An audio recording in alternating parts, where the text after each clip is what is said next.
One day, Edward was in the shed where he lived with the other engines. They were all bigger than Edward and boasted about it. "The driver won't choose you again," said Gordon. "He wants strong engines like us." But the driver and fireman felt sorry for Edward. "Would you like to come out today?" "Oh, yes, please," said Edward. So they lit his fire, made lots of steam, and Edward puffed away.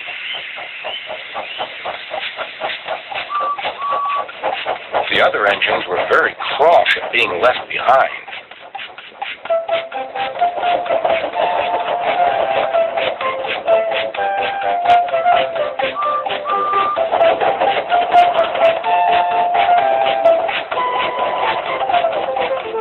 Edward worked hard all day.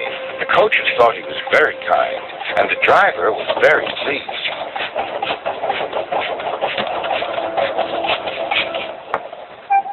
"I'm going out again tomorrow," Edward told the other engines that night. "What do you think of that?"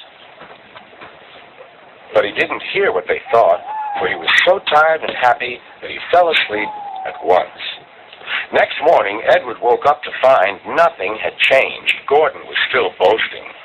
"You watch me, little Edward, as I rush through with the express. That will be a splendid sight for you.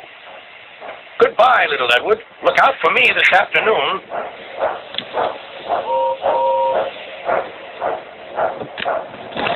Edward went off to do some shunting.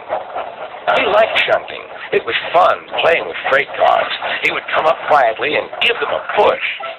Then he would stop, and the silly freight cars would go bump into each other. "Oh!" they cried. "Whatever is happening?"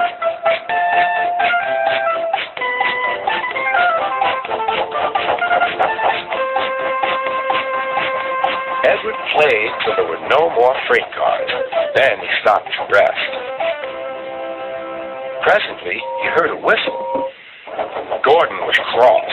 Instead of nice shining coaches, he was pulling a dirty freight train. "A freight train, a freight train, a freight train," he grumbled. "The shame of it, the shame of it, oh, the shame of it." Edward laughed and went to find some more freight cars. Then there was trouble.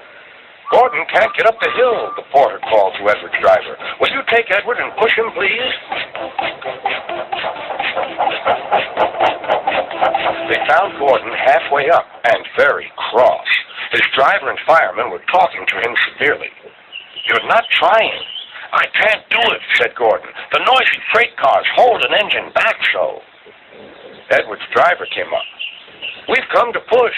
"No use at all," said Gordon. "You wait and see," replied Edward's driver. They brought the train back to the bottom of the hill.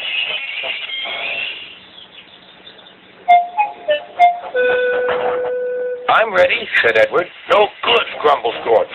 They pulled and pushed as hard as they could.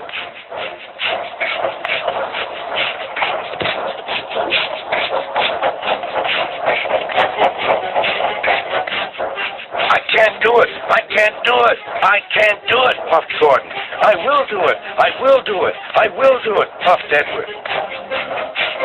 Edward pushed and pushed as hard as ever he could. And almost before he realized it, Gordon found himself at the top of the hill. "I've done it! I've done it! I've done it!" he said proudly. He forgot all about kind Edward and didn't say thank you.